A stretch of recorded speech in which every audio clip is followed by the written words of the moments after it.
Estou aqui mais uma vez para trazer uma resposta aqui para um pedido que chegou através do nosso formulário aí no nosso desafio, né, do fevereiro de oração, leitura e jejum, né? A pergunta, né, ou o pedido, melhor dizendo, veio, né, do texto de Romanos, capítulo 8, 18 ao 23, né? Romanos, do capítulo 8, do versículo 18 ao 23, e um pedido de explicação sobre o que a Bíblia está dizendo ali a respeito, né, da criação que geme, né, e espera a redenção.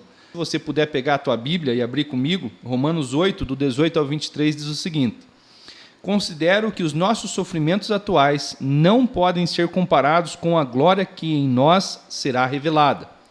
A natureza criada aguarda com grande expectativa que os filhos de Deus sejam revelados. Veja o que está dizendo aqui. A natureza criada aguarda com grandes expectativas que os filhos de Deus sejam revelados, pois ela também foi submetida à futilidade, não pela sua própria escolha, mas por causa da vontade daquele que a sujeitou, na esperança de que a própria natureza criada será libertada da escravidão, da decadência. O que está dizendo aqui?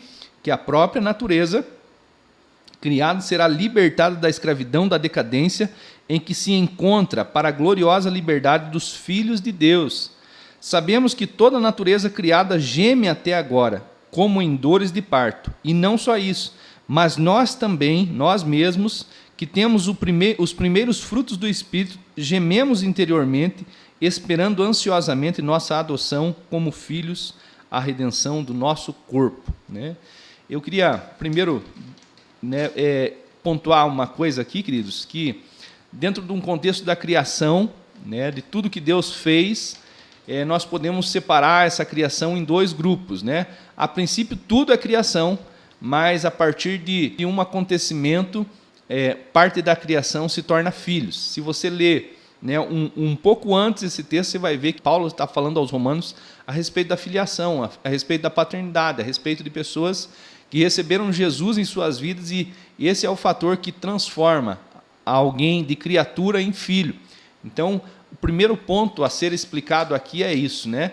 O filho é alguém que recebeu Jesus como seu Salvador e Senhor e saiu da condição de apenas criatura. Então, todos nós somos criaturas, somos criação de Deus, mas aqueles que receberam Jesus, né, se tornaram filhos. Nós vamos ler o texto que fala sobre isso, né? Essa é a primeira coisa que nós precisamos pontuar aqui a respeito disso, né?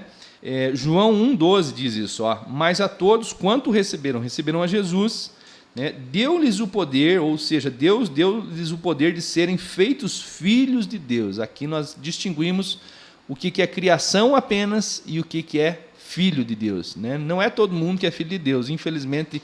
Essa realidade que muitas pessoas falam, todo mundo é filho de Deus. Não é verdade, queridos. A Bíblia está dizendo que aqueles que receberam Jesus como Senhor e Salvador de suas vidas, é que são filhos de Deus.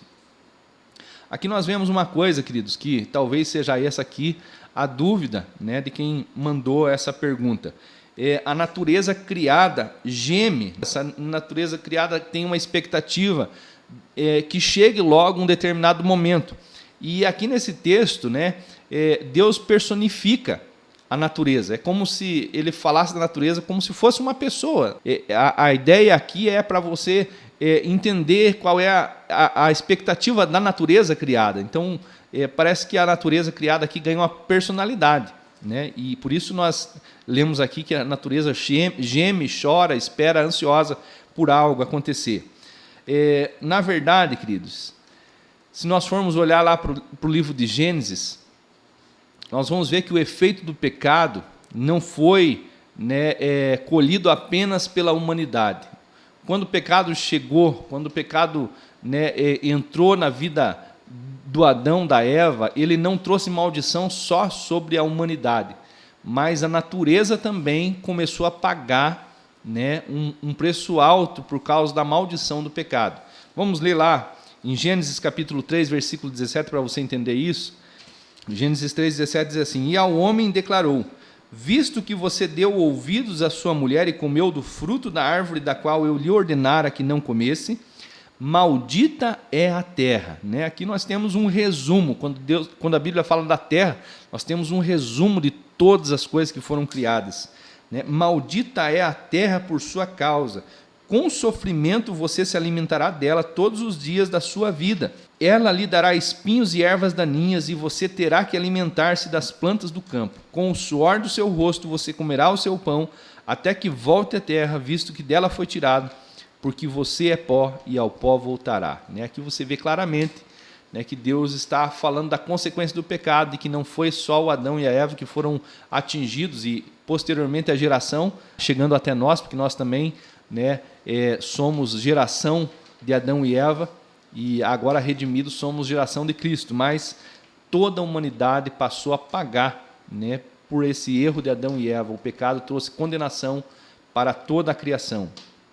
E a gente pode entender, queridos, que da mesma maneira que a humanidade é redimida, liberta dessas maldições do pecado, a natureza criada também será, ou seja, pelos atos de justiça de Jesus, morrendo na cruz pelos nossos pecados, é que nós somos libertos da maldição do pecado.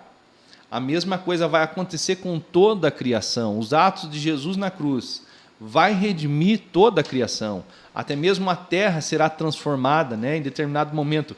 E quando nós lemos esse texto, nós vemos que tanto filhos como toda a criação geme, ansia por isso, por esse momento em que tudo vai ser redimido, formos transformados, que nosso corpo mortal for revestido da imortalidade, esse corpo vai ser glorificado e transformado em algo muito melhor. Isso é muito bom. E a natureza também, querido. Tudo que foi deformado pelo pecado, no momento em que a glória de Deus descer sobre a terra, isso também vai ser redimido, e vai haver novos céus e nova terra. Amém? Olha o que diz aqui em Apocalipse 22, 3. Já não haverá maldição nenhuma. O trono de Deus e do Cordeiro estará na cidade, e os seus servos o servirão. Eles verão a sua face, e o seu nome estará em suas testas. Não haverá mais noite.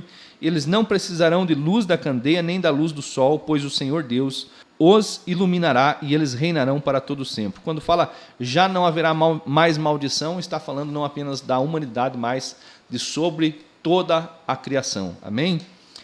Então é isso que nós entendemos. Eu estou ansioso para viver a redenção, a glorificação, e juntos, filhos e a criação, todas as coisas criadas, a natureza espera, aguarda, ansiosa por esse momento. Amém, queridos? Eu acredito que esse esclarecimento vai ajudar você a entender o que está escrito aí em Romanos. Amém? Deus abençoe.